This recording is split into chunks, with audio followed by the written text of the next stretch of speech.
My name is Melissa, and I'm about to tell you how I discovered that my parents had been stealing my college fund for 3 years while systematically convincing me I was too stupid for higher education. This is the story of how I exposed their fraud in front of our entire family during Christmas dinner and watched their carefully constructed lies destroy them. You need to stop wasting time with these silly dreams and focus on reality. My mother Carol's words cut through the air as she slammed my community college textbooks onto the kitchen counter. I had just gotten home from my morning shift at Westland Manufacturing, where I operated heavy machinery for 8 hours before rushing to my afternoon classes. For 3 years, I had been juggling a full-time job with part-time community college courses, desperately trying to build a future for myself. My parents, Raymond and Carol, had made it clear from the moment I graduated high school that I wasn't college material. They convinced me that pursuing higher education was a waste of time and money our family simply didn't have. Melissa, honey, you're just not built for academic work, my father Raymond had said when I first mentioned wanting to attend university. You're much better suited for practical work. His words stung, but I believed them.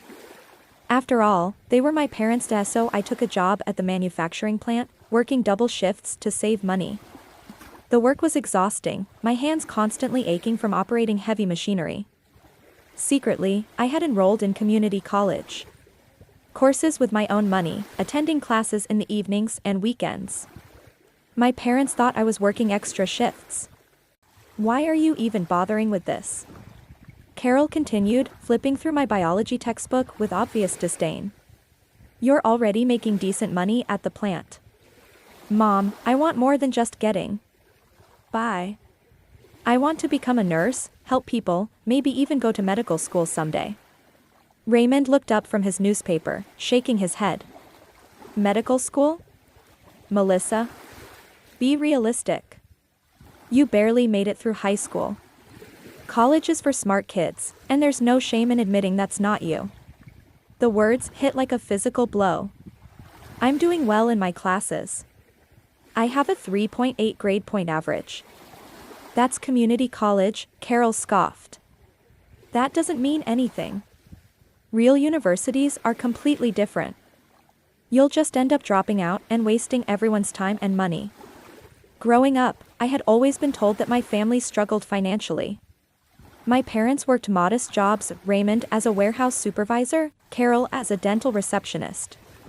We lived comfortably enough, but whenever I mentioned college, they insisted we couldn't afford it. The financial manipulation ran deeper than I realized at the time. Every time I brought up college during high school, my parents would pull out bills and bank statements, showing me how tight money was. See this mortgage payment? Carol would say, pointing to the paper. And your father's truck payment? We're barely keeping our heads above water as it is. They made me feel guilty for even dreaming of something beyond their modest existence. What I didn't understand then was how they would celebrate privately after these conversations. I would catch glimpses of them exchanging satisfied looks, as if they had successfully navigated a dangerous situation. Years later, I would realize these were moments of relief that they had successfully convinced me not to pursue the very thing my college fund was meant to support. My grandfather Arthur, my father's dad, had always been supportive of my academic interests. He was a retired engineer who believed in education. Your grandmother and I always regretted not having more opportunities, he would tell me. Education opens doors that nothing else can. But my parents always seemed uncomfortable when grandfather Arthur talked about education. They would quickly change the subject, exchanging meaningful looks whenever he brought up my future prospects. I remember one particular Thanksgiving when he mentioned that his former company offered scholarships to employees' grandchildren. My father immediately changed the subject to football, and my mother started clearing dishes that weren't even finished. Looking back, I can see how orchestrated their responses were. They had developed an entire system of deflection, distraction, and discouragement designed to keep me from pursuing higher education. Every conversation about my future was carefully steered toward immediate employment and practical skills. My relationship with my cousin Marcus had become strained over the years. Marcus was my age and had gone straight to university after high school. During family gatherings, he would talk about his classes and bright future. My parents would congratulate him, then turn to me with pity. See how different people have different paths, Raymond would say. Marcus is the academic type. You're more practical. The comparison stung every time, especially because I excelled in high school science classes and had always been curious about how things worked. My biology teacher, Mrs. Henderson, had even suggested I consider pre-med programs. But when I mentioned this to my parents, they dismissed it immediately. Mrs. Henderson doesn't understand our family's situation, Carol had said. She's trying to be encouraging, but she doesn't realize that kind of path isn't realistic for people like us. What hurt most was overhearing how my parents talked about me to other family members. At last year's Thanksgiving dinner, I heard Carol whisper to my Aunt Patricia, Melissa just isn't motivated for school. She's content working at the plant. Some people are just happier with simpler lives. The conversation had happened while I was supposedly in the bathroom, but I had lingered in the hallway, frozen by the words. They weren't just describing me as unmotivated, they were actively shaping how the entire family perceived me. Every relative who heard these conversations would naturally adjust their expectations and interactions with me accordingly. I was working harder than anyone I knew, sacrificing sleep and social activities to pursue education in secret. My savings account was pathetically small. Despite working constantly, between rent money I gave my parents, car expenses, and tuition payments, I barely had anything left. I lived on ramen noodles and peanut butter sandwiches, wearing worn-out clothes.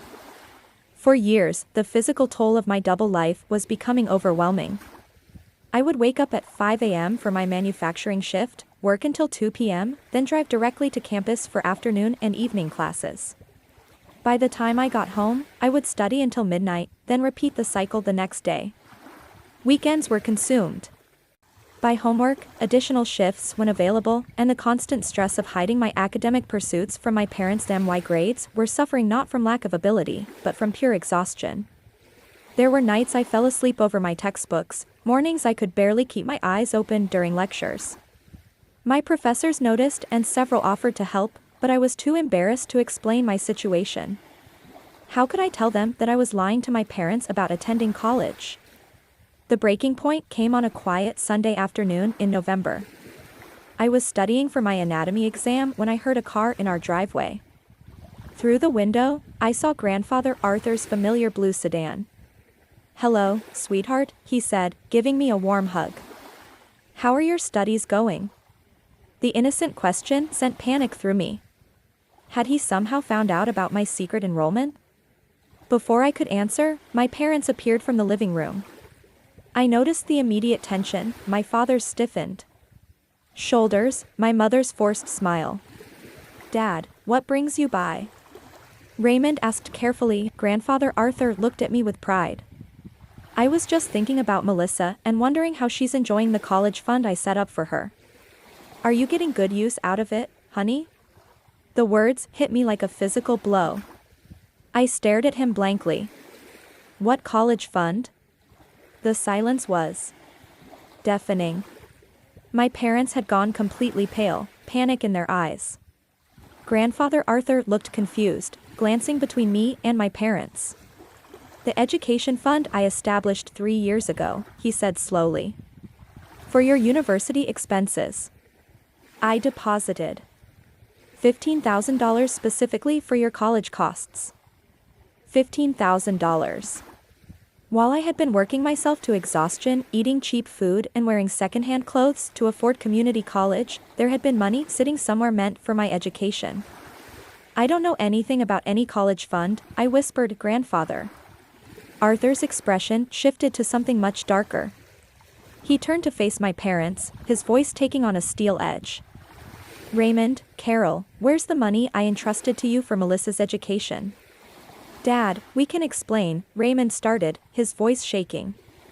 "I've been working double shifts to pay for community college," I said, my voice growing stronger.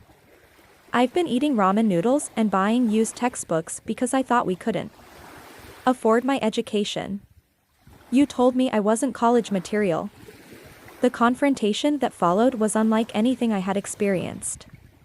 Grandfather Arthur demanded documentation while my parents stumbled through desperate excuses.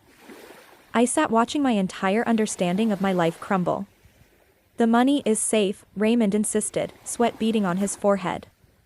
We just thought it would be better to invest it until you were ready for real university. Community college is exactly what the fund was for, Grandfather Arthur snapped. Any educational expense Melissa incurred. How much money are we talking about? I asked. $15,000 initially, plus interest over 3 years. It should be close to $18,000. By now. $18,000. More than I had made in my entire part-time work history. Enough to pay for my remaining courses and transfer to a 4-year university with money left over. I want to see the account statements, I said firmly. Right now. The money is tied up in investments, Raymond said quickly. The stock market? You know. I specifically instructed you to put that money in an education savings account. Grandfather Arthur's face was turning red. Where is my money, Raymond? We needed to make some financial adjustments, Carol admitted quietly. Roof repairs, Raymond's car troubles. We borrowed against it temporarily. You spent my college money on car repairs? I stood up so fast my chair scraped the floor. We planned to pay it back, Raymond said defensively. We didn't think you were serious about college anyway. You convinced me I was too stupid.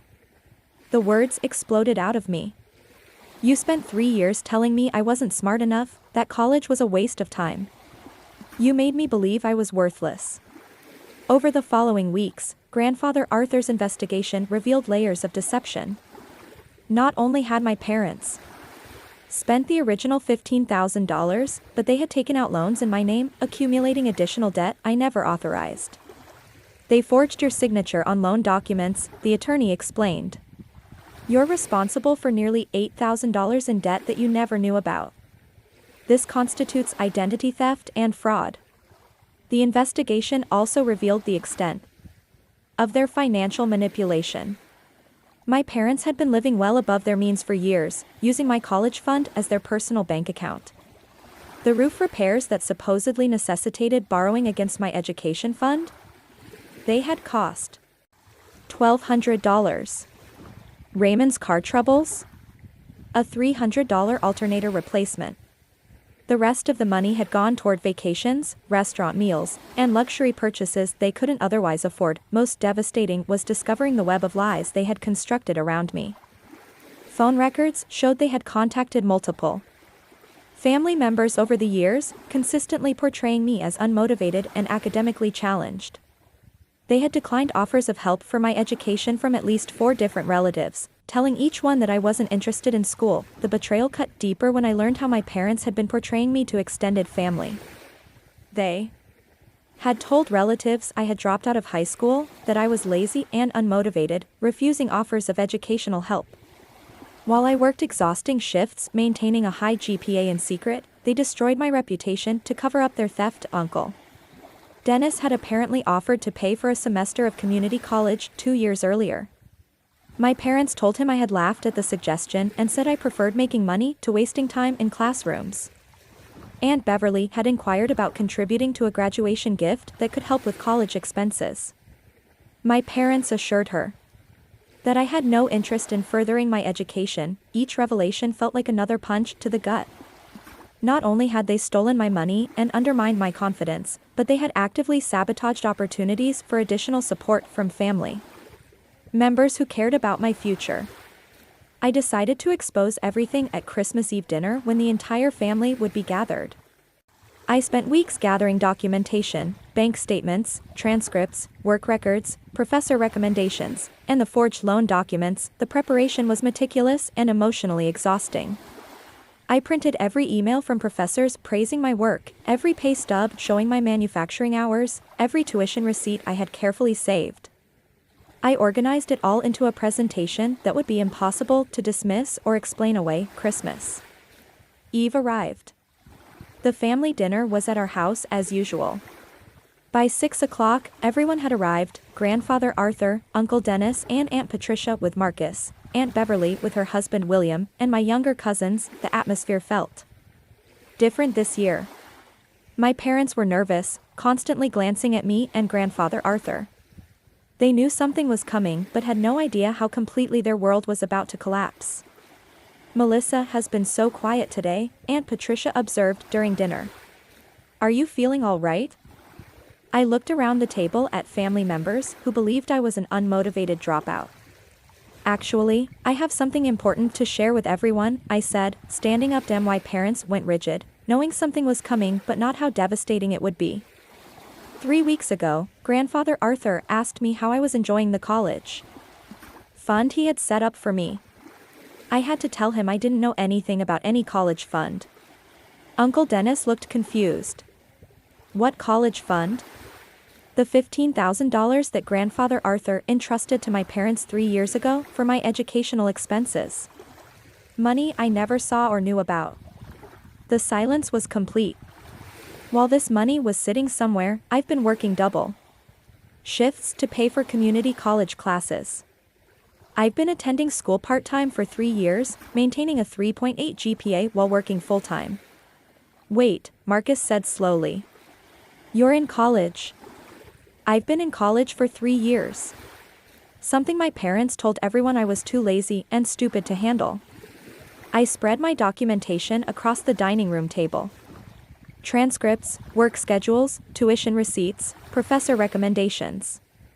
The explosion of voices was immediate. "There's more," I announced above the chaos. I pulled out the forged loan documents. Not only did my parents spend the $15,000, but they took out additional loans in my name. $8,000 in debt I never authorized. Uncle Dennis examined the papers, his face darkening. "These are loan documents with Melissa's signature." "Forged signature," I corrected. "I never signed those papers, but I'm responsible for paying them back." "You committed identity theft against your own daughter," Uncle Dennis said with disgust, while she was working herself to exhaustion. "You spent 3 years convincing me I was too stupid for college so I wouldn't ask questions," I said to my parents. "You told the whole family I was lazy to cover up your theft. You destroyed my confidence and reputation to hide your crime." The room erupted in chaos. Aunt Beverly was shouting at my parents about the lies they had told her. Marcus was apologizing profusely for believing I was unmotivated. Uncle Dennis was examining the forged documents with his lawyer's eye, muttering about criminal charges, but the most satisfying moment came when I pulled out the final piece of evidence: recorded phone conversations. In Arkansas, only one party needs to consent to recording a phone call, and I had been documenting my parents' continued lies even after grandfather Arthur's discovery. "This is a recording from last week," I announced, playing audio on my phone. My mother's voice filled the room. "Melissa is just going through a phase. She's not really serious about school. You know how she is, she gets these ideas and then loses interest." The recording continued with my father's voice: "We're just trying to protect her from disappointment. College isn't for everyone, and Melissa needs to accept her limitations." The silence that followed was deafening. Even my youngest cousins understood the implications.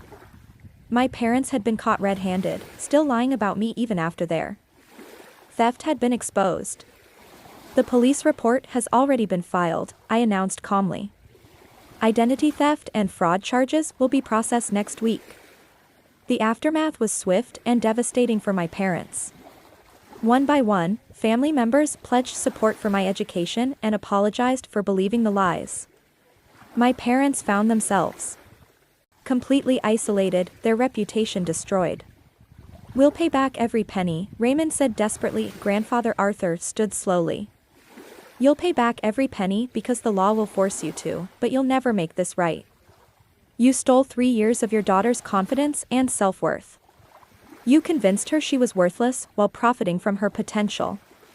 The legal proceedings that followed were more complex than anyone anticipated.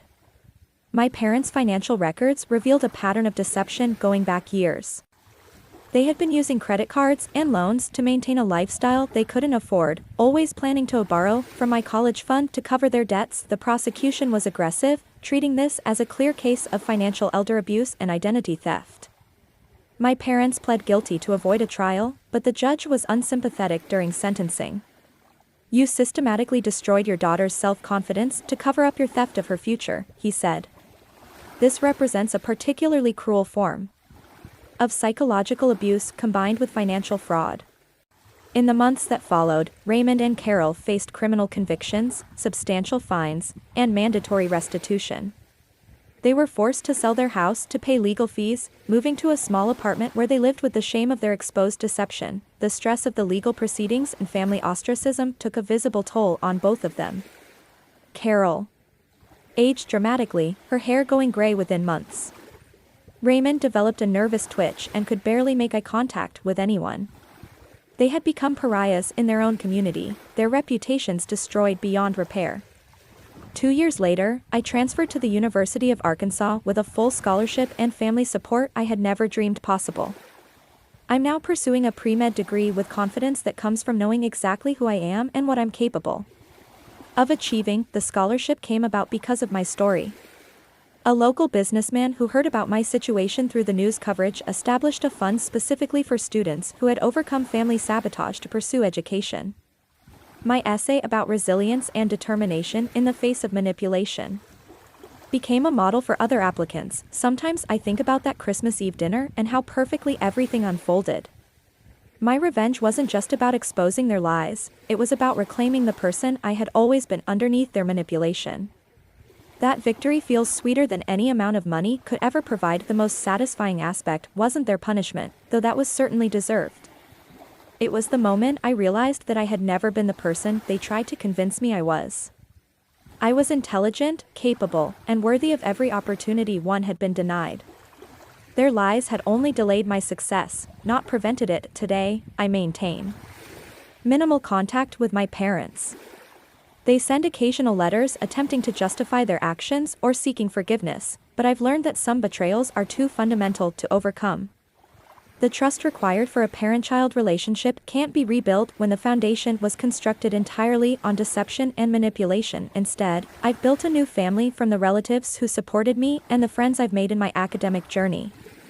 These are people who see my potential rather than trying to limit it, who celebrate my achievements rather than undermining them. The college fund that was meant to give me a head start in life ultimately gave me something more valuable: the knowledge of my own strength and the absolute certainty that I could overcome any obstacle, even those placed in my path by the people who were supposed to love me most.